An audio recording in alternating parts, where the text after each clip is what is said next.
Oke, so welcome back to my channel. Jumpa lagi dengan saya Mbah Pati. Salam Jinso dan salam pencak silat untuk semua pesilat Indonesia. Salam santun dari saya Mbah Pati. Baik, terima kasih untuk saudara-saudara, dulur-dulur, teman-teman Maun Alin Sirahoto dimanapun berada. Jumpa lagi dengan saya Mbah Pati. Baik,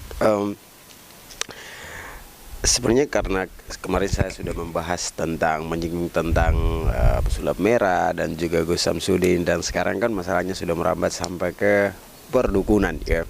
Jadi selama ini Dr. Richard sudah mengundang beberapa narasumber yang supaya untuk bisa mencerdaskan bangsa Indonesia.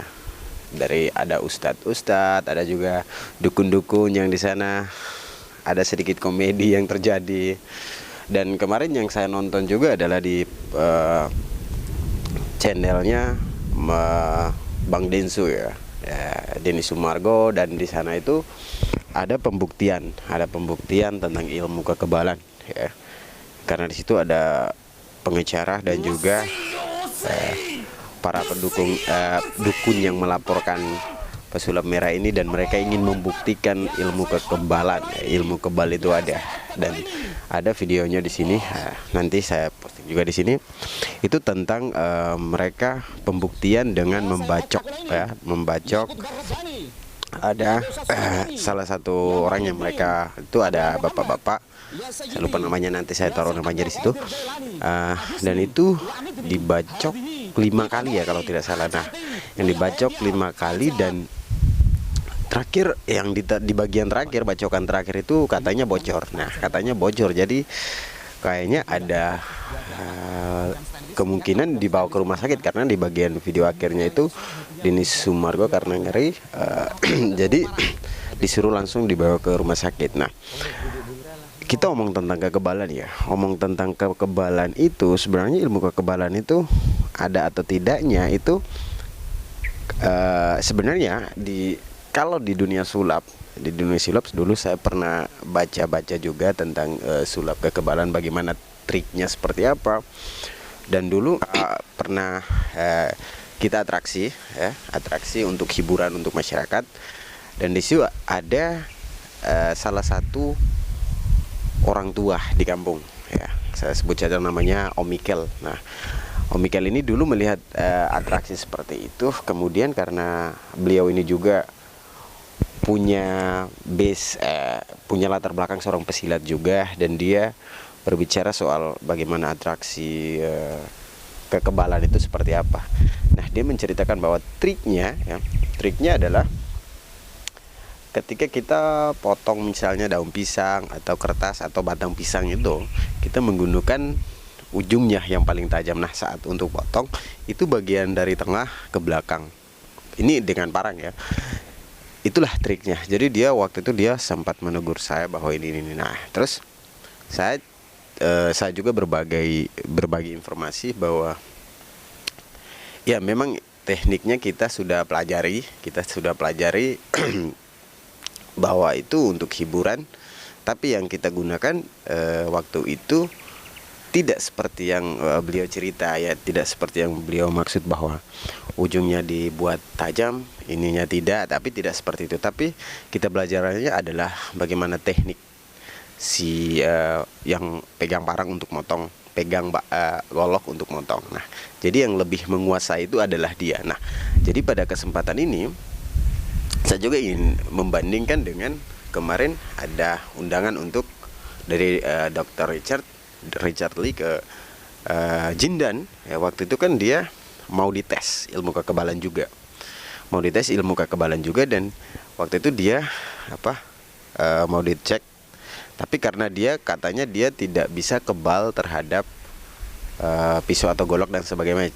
Cuma yang dia baru pelajari itu baru bagaimana membekokkan jarum ya, kebal terhadap jarum pentul ya, jarum, terus sama ditembak.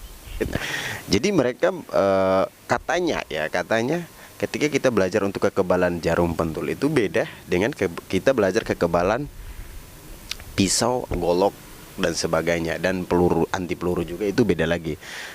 Mungkin cara belajarnya beda, atau mungkin dengan cara puasanya beda, entah apa bagaimana caranya, intinya beda. Jadi dia hanya sanggup membengkokkan jarum pentul si Jindan ini ya. Nah, setelah itu dites lagi dokter Richard bahwa bisa nggak ditusuk pakai jarum apa ya, jarum infus atau jarum apalah, intinya ada di dokter Richard, intinya ada jarum lain. Nah, dia tidak mau kalau dokter Richard yang nusuk, dia maunya dia sendiri. Kalau dia sendiri bisa. Nah, tapi dia mintanya di lain waktu lagi, bukan hari itu juga. Dia mau mempelajari juga atau bagaimana caranya. Tapi intinya adalah dia tidak mau ditusuk, tapi dia maunya nusuk sendiri atau dia pakai orang lain. Jadi dia isi kekebalannya di orang lain terus dia yang nusuk. Jadi semua yang dilakukan adalah dia sendiri. Seperti itu. Nah, jadi secara ini kuncinya adalah ketika ilmu kekebalan itu, berarti kuncinya ada di si dia yang mengaku kebal itu. Jadi ceritanya seperti itu. Kalau dia yang mengaku kebal, berarti dia mungkin punya teknik atau pelajarannya sendiri seperti itu, triknya sendiri seperti itu. Kalau menurut saya, karena namanya kebal, kita bisa pilih random orang mana saja. Karena ketika kita mau jadi orang kebal, tidak mungkin kita harus misalnya kita ketemu kejahatan di tengah jalan. Apakah misalnya dia mau serang, tidak ada jarum pentul contohnya, tapi dia pakai jarum lain lah. Jadi kita harus tunggu dulu. Kita harus tunggu dulu supaya dia pulang ke rumah dulu untuk belajar dulu bagaimana kebal terhadap jarum-jarum yang lain itu. Seperti itu misalnya. Jadi kelihatan makin kesini makin lucu ya, makin lucu. Dan mereka buat sendiri video. Saya lihat di Jindan juga bikin video sendiri tentang kebal tembak, ya itu dengan airsoft gun. Kemarin saya nonton videonya. Tapi ya, kayak gimana ya, kita mau pembuktiannya itu adalah orang lain. Dan saya lihat juga ada Denny WW juga sudah bersama Ustadz yang punya Askar Blade ya, golok Askar Blade itu sudah membahas juga, sudah kasih edukasi juga soal bagaimana kebal terhadap golok seperti itu. Nah, jadi intinya itu adalah cara potongnya ya pasti ada ya. Nah, karena apa ya, kekebalan ini sampai hari ini juga saya belum lihat dengan mata kepala, dan saya belum ada yang bisa membuktikan juga soal kekebalan itu. Nah, jadi mungkin betul-betul ada, tapi saya belum lihat. Dan jadi pelajarannya adalah yang kita ambil jangan sampai kita menggunakan trik-trik untuk mengelabui orang yang memang secara riset sudah tahu bahwa tidak mungkin dia bisa kebal. Karena kulit kita ini, kalau misalnya ya, saya kembali lagi bahwa ada, kalau misalnya atraksi silat ya, biasa pesulap pakai silet iris-iris, itu siletnya bisa dibeli karena di toko pesulap itu ada ya, di Shopee juga banyak, kalau silet ya, karena sudah disediakan. Nah, itu alat-alat sulap. Dan kemudian jangan kita pakai alat-alat sulap itu melakukan hal-hal yang begini terus kita mengaku bahwa kita kebal, yang ternyata orang yang punya profesinya sebagai seorang pesulap, mereka akan tertawa melihat tingkah laku kita ya, seperti itu. Makin kesini makin tidak jelas ya pembuktian mereka. Oke lah, kita doakan semoga mereka cepat bertobat, itu aja. Kalau dari saya seperti itu ya. Mungkin sekian dari saya.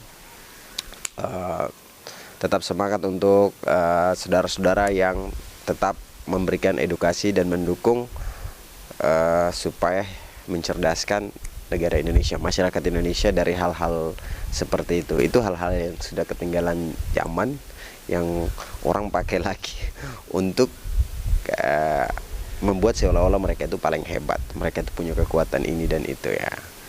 Walaupun memang dia sebenarnya ada, ilmu itu ada, tapi proses untuk kita belajar itu mungkin tidak segampang yang mereka buat saat ini ya. Jadi mungkin itu saja sedikit informasi dari saya, atau sedikit ngoceh dari saya. Semoga bisa bermanfaat untuk saudara-saudara semua. Salam Jinsu dan salam pencak silat untuk semua pesilat Indonesia.